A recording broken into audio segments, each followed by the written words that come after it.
সাতের অঙ্কটা কষে দেখি দুই দুই দুইয়ের দাগের সাতের অঙ্কটা আমি করব।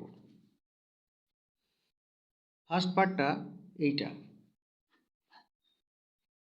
দেখতে খুব বিচ্ছিরি অঙ্কটা, কিন্তু খুব সুন্দর আর মিষ্টি অঙ্ক।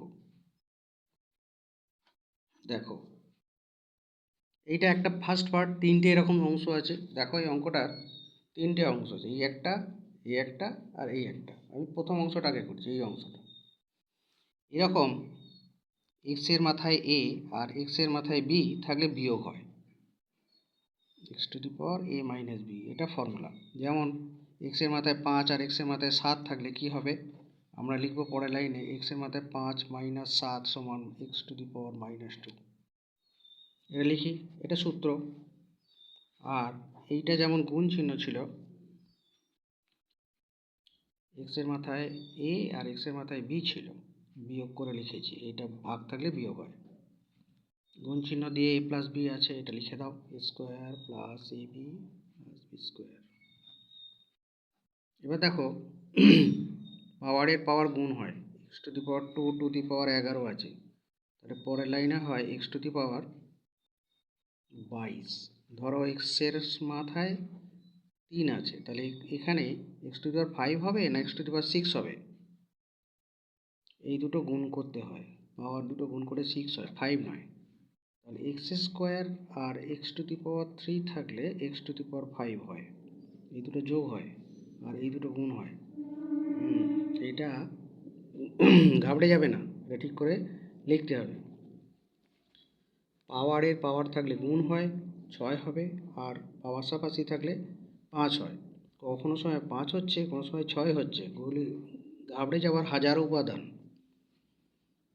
এই পাওয়ারটা আর এই পাওয়ারটা গুণ হবে, গুণ করলে কি হয়, এ মাইনাস বিকে এ স্কোয়ার এ বি প্লাস বি স্কোয়ার দিয়ে গুণ করলে একটা ফর্মুলা হয়, এ কিউব মাইনাস বি কিউব। ঠিক আছে, তাহলে এই যে জিনিসটা বেরোলো, এইটা থেকে বেরোলো আলটিমেটলি এ কিউব মাইনাস বি কিউব। তার পরেরটা থেকে কী বেরোবে, এক্স টু দি পাওয়ার কী আছে b by x to the power c, মাথায় b square plus b c plus c square. একই নিয়ম, এটা বিয়োগ হবে, x to the power b minus c. পরের লাইনে b square b c c square. এবার এটা গুণ হবে, আবার গুণ করলে হবে x to the power b cube minus c cube. A minus b into a square plus a b plus b square থাকলে a cube minus b cube হয়।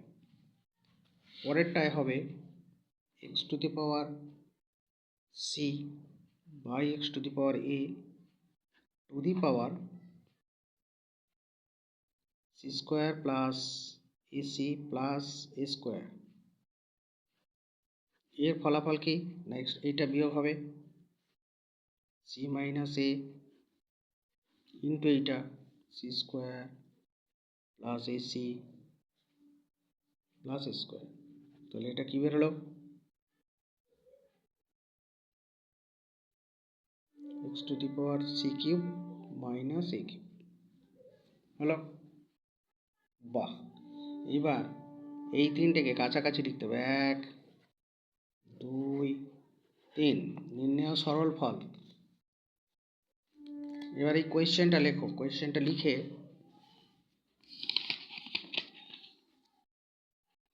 কোয়েশ্চেনটা লিখবে।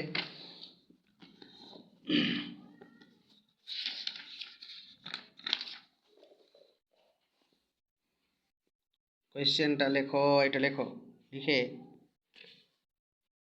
প্রথম অংশটা লেখো x to the power a cube minus b cube, এটা লিখবে প্রথম অংশটা লিখবে। তারপরে লাইনে into x to the power b cube minus c cube, তারপরে লিখবে x to the power c cube minus a cube. এই কোয়েশ্চেনটা লিখবে, এটা লেখো লেখো, লিখতে হবে, নাহলে ঠিকঠাক না লিখলে দিদিমণি কেটে দেবে, নাম্বার দেবে না। এইটা লেখা হলো, তারপরে লাইন হবে এইটা। আমি ওই লাইনটা লিখিনি, আমার লেখা উচিত ছিল কিন্তু লিখিনি, ওটা লেখার পরে এটা লিখবে। লেখার পরে লিখলে পাওয়ারগুলো এবার যোগ হবে, পাওয়ারগুলো যোগ করো, x a cube minus b cube plus এইটা b cube minus c cube plus এইটা c cube minus a cube, উল্টোগুলো কেটে দাও, দিয়ে দেখো কিচ্ছু পড়ে নেই, এক্স টু দি পাওয়ার 0 পড়ে আছে, মানে 1 হয়ে গেল।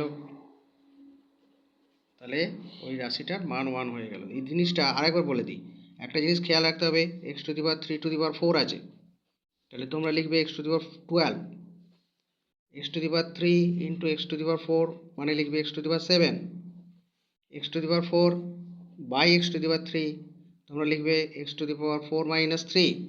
এই জিনিস তিনটে নিয়ম এখানে লাগানো হলো অঙ্কটায়, এইগুলো পাটিগণিত দিয়েছিল, ওখানে এবি দিয়েছিল। তাহলে x to the power d by x to the power z আছে,